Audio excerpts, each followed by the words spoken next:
A maior confusão da minha vida começou com um vídeo de 15 segundos. Era uma noite comum. Tava deitado na cama, com a luz apagada, rolando o TikTok só pra relaxar antes de dormir. De repente, apareceu um vídeo de um cara, com aquele sorrisão no rosto, mostrando o celular e dizendo: ganhei R$ 1.200 em 10 minutos no Tigrinho. O som do jogo era viciante, cheio de efeitos, luzes piscando, e aquele monte de moedas caindo na tela. Parecia um joguinho de fliperama, só que com dinheiro envolvido. E ele ainda mostrava o saldo subindo, o Pix caindo na conta, tudo muito fácil. Confesso que aquilo me chamou a atenção. Pensei, será que isso aí é de verdade? E aí, pronto. O algoritmo entendeu que eu tinha me interessado. No dia seguinte, meu feed virou uma enxurrada de vídeos iguais. Gente ganhando dinheiro no café da manhã, no banheiro, no trabalho. Todos felizes, comemorando, dizendo que tinham achado a mina de ouro.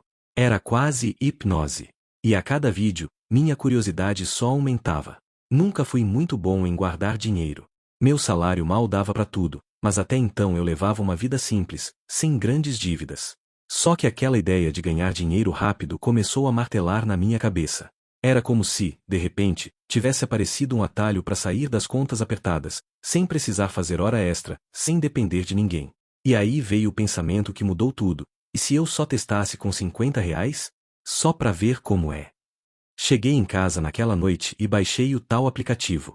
Fiz o cadastro e, com o coração acelerado, fiz um Pix de R$ 50. A interface do jogo era toda colorida, cheia de animações, bichinhos, sons de moedas, e tinha um botão enorme de girar.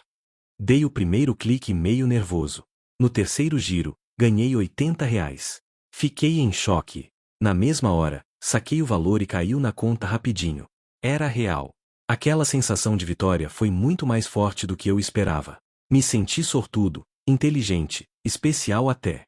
Achei que tinha descoberto um segredo que ninguém mais sabia. No dia seguinte, já coloquei R$ 100. Ganhei de novo. Depois mais 100. Ganhei de novo. Em menos de uma semana, eu estava convencido de que tinha encontrado a solução da minha vida financeira. Era só jogar e ganhar. Fácil assim. Comecei até a dar dica pros amigos. Mano, entra nesse joguinho aqui. Tô tirando dinheiro toda semana. Postei print do saldo, mostrei o aplicativo, virei quase um embaixador do Tigrinho sem perceber. O pior é que, naquele momento, eu realmente acreditava que estava no controle. Achava que era só saber a hora certa de parar. Ingenuidade pura. Só que aí o jogo mudou. Literalmente. Uma noite, coloquei R$ 200 e perdi tudo em menos de 15 minutos. Fiquei atordoado. Pensei, ah não, isso foi só azar. Amanhã eu recupero. Coloquei 300. Perdi de novo. Aí 500. Nada. Em 2 dias, meu salário tinha evaporado. E mesmo assim, eu continuei. A partir dali, não era mais sobre ganhar. Era sobre tentar recuperar. E isso muda tudo. Comecei a jogar escondido. No banheiro, no horário de almoço, debaixo das cobertas de madrugada. Minha cabeça não desligava.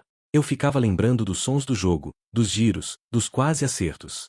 Era como se eu estivesse preso em uma bolha. Ansioso, irritado, dormindo mal, gastando mais do que podia.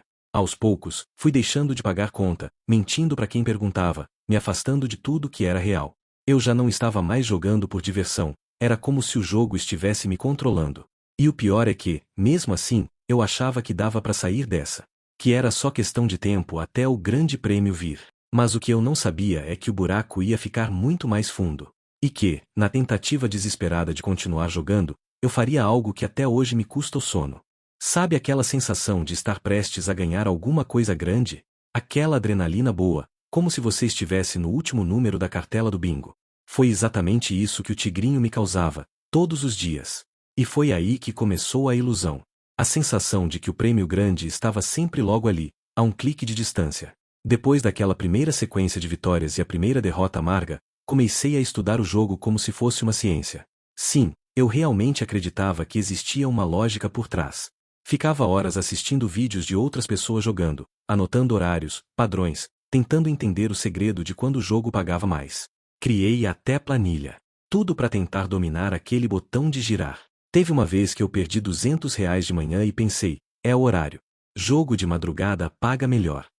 No dia seguinte, esperei dar 2 da manhã para jogar. Perdi mais 300. Mas aí, no meio da madrugada, ganhei 150 numa rodada só. Aquilo foi o suficiente para eu acreditar que minha teoria estava certa. Mesmo com saldo negativo, minha cabeça dizia: tá vendo? Você tá perto. É só insistir mais um pouco. E é assim que a gente vai se enganando. Porque o jogo sabe como prender. Ele te dá pequenas vitórias, só para manter a chama acesa. Tem uma coisa que eu percebi depois: o jogo nunca te deixa perder tudo de uma vez. Ele dá giros vazios, depois um bônus pequeno, aí você ganha só o suficiente para continuar tentando. É como se ele dissesse: fica mais um pouco. Você quase conseguiu. E eu ficava. Por horas. Muitas vezes, eu virava a noite girando aquela roleta com os olhos ardendo de sono e a mente cheia de esperança. Cada giro era um misto de ansiedade e expectativa. E, mesmo quando eu ganhava, aquela alegria durava muito pouco. Porque eu nunca sacava tudo. Sempre pensava: agora que tô ganhando, vou dobrar. E claro, acabava perdendo tudo de novo. Nessa fase, eu ainda achava que estava jogando bem. Que estava aprendendo. Que era questão de tempo até eu fazer uma bolada. Passei a esconder do pessoal o quanto eu estava colocando. Quando alguém perguntava, eu dizia: coloco só 20, 30 reais de vez em quando. Mas a verdade é que, em menos de um mês, eu já tinha gastado mais de 2.000 reais. Parcelado em cartão, no débito, no Pix, tudo misturado. E cada centavo, jogado na esperança de uma virada que nunca vinha. O mais perigoso dessa fase é que você não se enxerga como viciado. Você se enxerga como alguém inteligente, que está quase descobrindo o segredo do jogo. E aí você começa a se isolar. Não quer que ninguém saiba. Não quer dar satisfação. Porque lá no fundo, tem aquela voz que diz: quando eu ganhar, vou pagar tudo. Vou provar que eu tinha razão. E essa voz é a armadilha perfeita. Teve uma vez que minha mãe me perguntou por que o cartão dela tinha vindo com valor mais alto. Eu disfarcei, falei que era compra parcelada de uma coisa antiga. Ela acreditou. Mas dentro de mim, a vergonha já começava a pesar. Só que mesmo assim, continuei. Porque o jogo tinha virado uma promessa. Um sonho de dinheiro rápido. Um atalho para sair da vida apertada. E é isso que o tigrinho vende, um sonho. Só que é um sonho falso, disfarçado de jogo. Um vício com aparência de oportunidade. Ele te dá um pouquinho só para você acreditar que tá no caminho certo. E quando você vê, já não consegue parar. Foi nessa fase que comecei a pensar em pegar dinheiro emprestado. Só que meu nome já estava sujo por causa de uns atrasos. E aí, uma ideia absurda cruzou minha mente. Uma ideia que eu jamais teria imaginado que seria capaz de colocar em prática. Tem coisas que a gente faz achando que é só um empurrãozinho, um atalho inocente.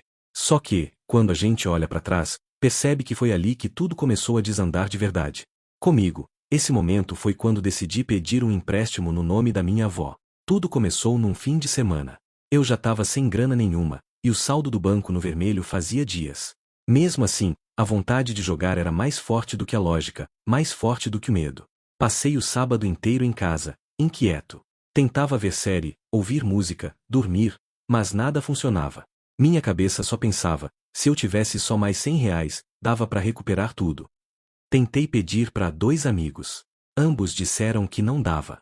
E a vergonha já começava a bater forte. Mas no desespero, a gente começa a pensar besteira. E foi aí que me veio à cabeça o nome da minha avó. Ela sempre foi tranquila com essas coisas de banco. Nunca mexeu em aplicativo, não entendia muito de juros ou limite. E eu sabia que o nome dela estava limpo. Entrei no site de um banco digital, preenchi o cadastro como se fosse ela, usei os dados que eu já sabia de cor. Em menos de meia hora, o crédito foi aprovado, 1.000 reais. Quando vi o valor cair na conta, meu coração disparou. Na minha cabeça, aquela era a chance de ouro. Bastava uma jogada boa, um bônus grande, e eu ia resolver tudo. Só que foi justamente o contrário. Naquela noite, coloquei os 1.000 reais de uma vez só no jogo. Não fui com calma, não fiz teste. Já comecei girando alto, acreditando que o jogo ia recompensar minha coragem. Só que, em menos de 20 minutos, já tinha perdido metade. Aí veio o desespero. Comecei a aumentar as apostas, com a ideia de recuperar tudo mais rápido. Só piorei a situação. Quando vi, o saldo já estava quase zerado. E o pior é que o jogo me dava pequenas vitórias só para me manter ali. Ganhei 50, depois perdi 100. Ganhei 30, depois perdi 200. Era um ciclo sem fim. E eu, sentado na frente do celular, com o rosto quente, a mão suando, o coração batendo acelerado. Perdi tudo. Os R$ 1.000 se foram. E, junto com eles, se foi também o pouco de dignidade que eu ainda achava que tinha. Naquela noite, chorei sozinho no quarto. Não de tristeza, mas de vergonha. Vergonha por ter usado o nome da minha avó. Por ter mentido para mim mesmo. Por ter deixado um joguinho me transformar em alguém que eu não reconhecia mais. Mas o que mais doía não era nem o dinheiro. Era o que viria depois. Como eu ia explicar aquilo? Como eu ia pagar aquela dívida? Como ia encarar minha família se eles descobrissem? Aquilo me tirou o sono por semanas. Só que, mesmo com tudo isso, eu continuei jogando. Sim. Mesmo depois dessa perda enorme, mesmo com o arrependimento me consumindo, eu ainda achava que dava para virar o jogo. E é aí que a gente percebe que o vício não é só financeiro. Ele entra na mente, no coração, e transforma tudo. A partir dali, comecei a viver escondido. Sempre com medo de alguém descobrir. Mas eu também sabia que não ia conseguir segurar aquela mentira por muito tempo. É estranho como a gente acha que consegue esconder tudo. Que só porque ninguém comentou nada, ninguém percebeu. Mas a verdade é que o peso da mentira vai crescendo por dentro, mesmo quando por fora parece que tá tudo normal. Depois de perder os R$ 1.000 que peguei no nome da minha avó, eu tentei seguir como se nada tivesse acontecido. Na minha cabeça, eu ainda acreditava que ia conseguir resolver. Tinha dias em que eu pensava, na próxima virada de mês, eu jogo de novo, recupero e quito a dívida. Pronto. Fica tudo certo. Era como se eu tivesse feito um acordo comigo mesmo de que aquilo era só temporário. Só que o tempo foi passando, e a dívida começou a cobrar presença. Primeiro foi uma ligação estranha. Minha avó me chamou na cozinha e disse: recebi uma ligação de banco perguntando de empréstimo. Você sabe o que é isso, meu filho? Na hora, meu corpo travou. Eu sorri e disse que devia ser engano, que às vezes os bancos ligam para oferecer coisas. Ela acreditou. E aquilo me deu um alívio que durou 2 dias. Porque logo depois chegou uma carta. Um aviso de cobrança com o nome dela e o valor do empréstimo. E aí não teve mais como fingir. Me lembro até hoje do jeito que ela me olhou quando pegou o envelope e perguntou com a voz baixa: você mexeu nisso aqui? Engoli seco. O silêncio foi mais doloroso que qualquer grito. Sentei no sofá, com o coração batendo como se tivesse corrido uma maratona. Fiquei olhando pro chão e respondi: fui eu, vó. Eu tava tentando resolver umas coisas. Ia te contar. Ela não disse nada por alguns segundos. Só olhou para mim com um olhar que misturava tristeza, decepção e preocupação. Mas por quê, meu filho? Você mexeu nisso escondido. Se tava precisando, por que não falou comigo? Aquilo me destruiu. Não foi pelo dinheiro. Foi pela confiança que eu tinha quebrado. Pela sensação de ter traído uma pessoa que só queria me ajudar, que sempre foi família de verdade para mim. Expliquei como deu tudo errado. Falei do jogo, do vício, da sensação de que eu ia ganhar e resolver tudo. Ela ouviu em silêncio. Me abraçou no fim, mas foi um abraço diferente. Tinha carinho, sim, mas também um peso. Como quem tenta proteger, mesmo sem entender direito o que aconteceu. A partir daí, a mentira virou realidade. Minha família inteira ficou sabendo. Minha mãe ficou revoltada. Meu tio queria ir até a delegacia registrar boletim. Tentei explicar que eu ia pagar, que não era tão grave assim, mas no fundo, eu sabia que já tinha cruzado um limite difícil de voltar. E o pior é que, mesmo com tudo isso acontecendo, eu ainda sentia vontade de jogar. Sim. Mesmo depois da vergonha, das lágrimas da minha avó, das brigas em casa, a vontade ainda existia. Era como se uma parte de mim acreditasse que a única saída era girar mais uma vez e ganhar o suficiente para consertar tudo. Foi aí que eu entendi que o buraco não era só financeiro. Era emocional, mental. Eu estava preso num ciclo, num jogo que prometia liberdade mas só me entregava prisão. A dívida da minha avó virou parcelamento. Minha mãe entrou no meio, ajudou a negociar, e eu fiquei responsável por pagar tudo mês a mês. Mas além do dinheiro, eu carregava agora um outro tipo de cobrança, o olhar desconfiado da minha família. O medo de que eu mentisse de novo. O cuidado exagerado em tudo que eu fizesse. E o mais difícil de tudo, aprender a lidar com a culpa. Mas a história ainda não terminou aí. Porque quando a gente tá afundado, sempre acha que já chegou no fundo, até perceber que dá para descer mais. Depois de tudo que aconteceu, eu achava que tinha dado um passo para trás, que agora ia conseguir controlar. Mas o vício, ele não é um monstro que grita, que aparece na sua cara. Ele é silencioso, sorrateiro. Ele se esconde nas sombras, esperando o momento certo para voltar a dominar. No começo, eu até consegui parar por alguns dias. Tentava ocupar minha cabeça com outras coisas, fazia planos de pagar a dívida da minha avó, conversava com a família, tentava mostrar que estava mudando. Parecia que eu estava conseguindo. Mas a vontade, aquela vontade de girar o tigrinho, de sentir aquela adrenalina, não desaparecia. Era uma presença constante, como um sussurro que ficava ali, de canto, falando, só uma rodada, só uma chance. E no fim, eu sempre acabava cedendo. A diferença é que agora eu jogava escondido. Quando todo mundo achava que eu tinha largado, eu estava lá, no meu quarto, baixando o aplicativo no celular de novo, usando um cartão diferente, buscando formas de colocar dinheiro sem que ninguém percebesse. Eu me transformei em um especialista em mentiras pequenas, em desculpas, em esconder segredos. E sabe qual era a pior parte? Mesmo sabendo que estava me destruindo, eu sentia uma necessidade quase física de jogar. Era como se meu corpo pedisse aquilo, como se fosse uma droga que eu precisava para me sentir vivo. O vício silencioso me fez perder muito mais do que dinheiro. Perdi momentos com a minha família, perdi amizades, perdi confiança. E, pior, perdi a mim mesmo. Eu não me reconhecia mais no espelho. Foram noites em claro, dias ansiosos, tentando esconder a verdade até de mim mesmo. Eu me sentia preso numa armadilha onde a única saída parecia ser mais jogo, mais tentativa, mais risco. E foi nesse ponto que eu realmente percebi o quanto o vício é perigoso.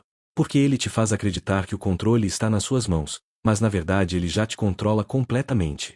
Eu ainda tinha uma chance de mudar tudo. Mas para isso, eu precisava encarar a realidade, contar a verdade, e buscar ajuda. E foi exatamente isso que eu fiz.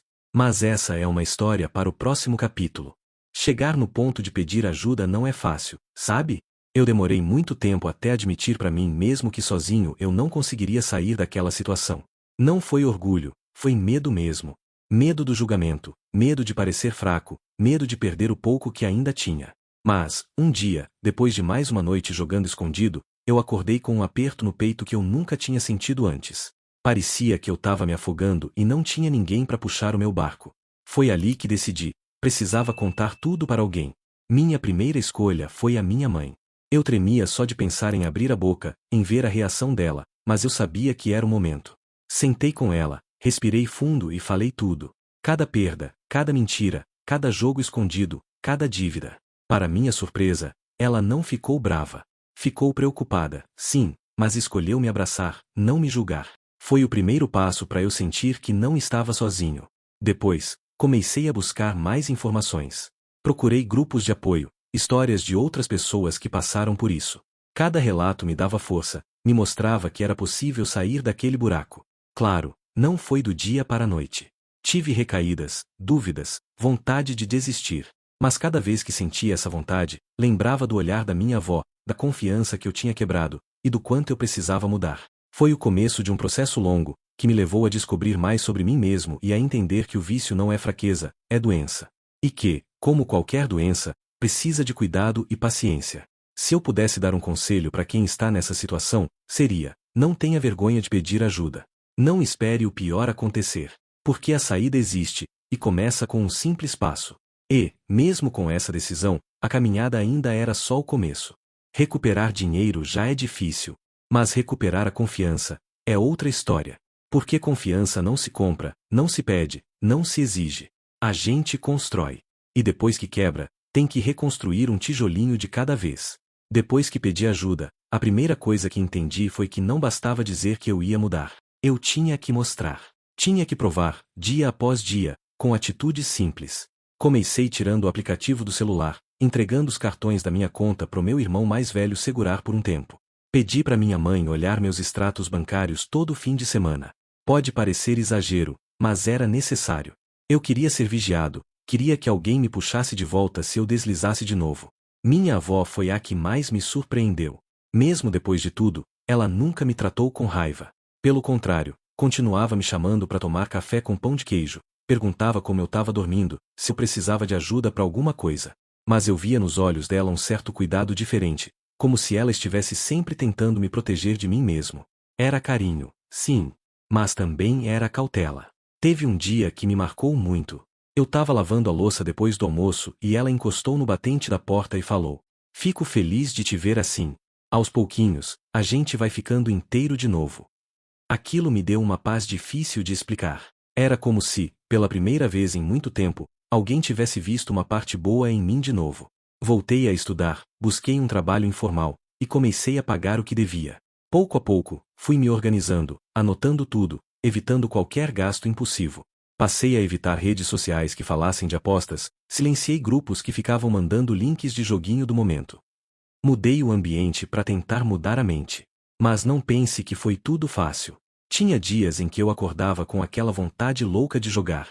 Vontade de fugir da rotina, da responsabilidade, da culpa. Só que, nesses momentos, eu lembrava de onde tinha vindo. Das lágrimas da minha avó. Do medo da cobrança. Do vazio depois de perder tudo. A confiança que minha família foi me dando de volta veio aos poucos. Minha mãe parou de checar meus passos o tempo todo. Meu irmão voltou a me chamar para sair, coisa que ele tinha parado de fazer. E minha avó, bom, ela nunca deixou de acreditar. Só esperou, com a paciência que só vó tem. Mais do que me perdoar, eu precisei aprender a me perdoar. Entender que errar faz parte, mas permanecer no erro é uma escolha. E eu escolhi recomeçar.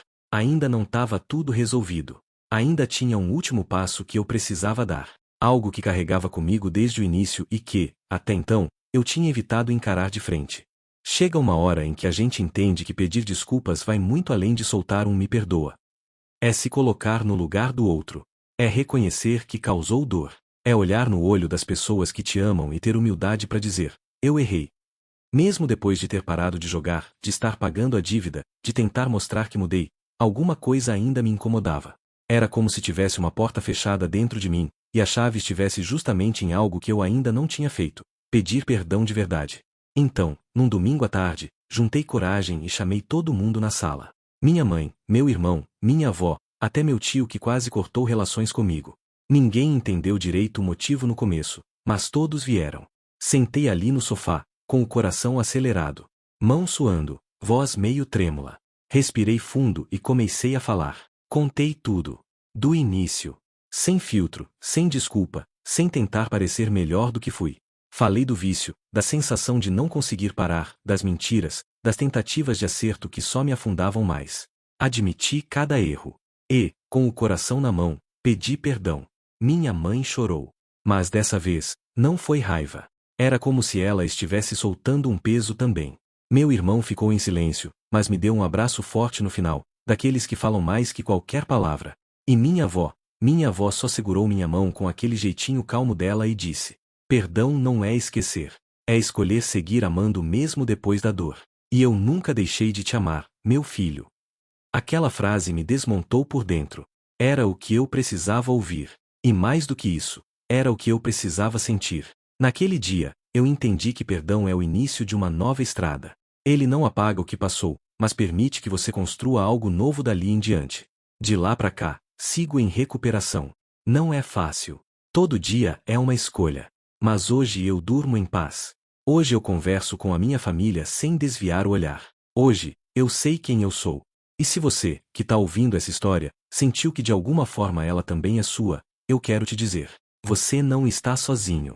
Existe uma saída. E nunca é tarde para recomeçar. Se essa história te tocou, aqui vão 3 coisas que você pode fazer agora. Compartilhe esse vídeo com alguém que talvez esteja passando por isso e precisa ouvir essas palavras hoje. Você pode fazer mais por alguém do que imagina. Deixa seu comentário aqui embaixo contando sua história ou até só dizendo que está lutando também. Às vezes, só de falar já começa a aliviar. Se inscreve no canal para acompanhar outras histórias reais como essa. Aqui a gente fala sem máscara, sobre o que realmente importa.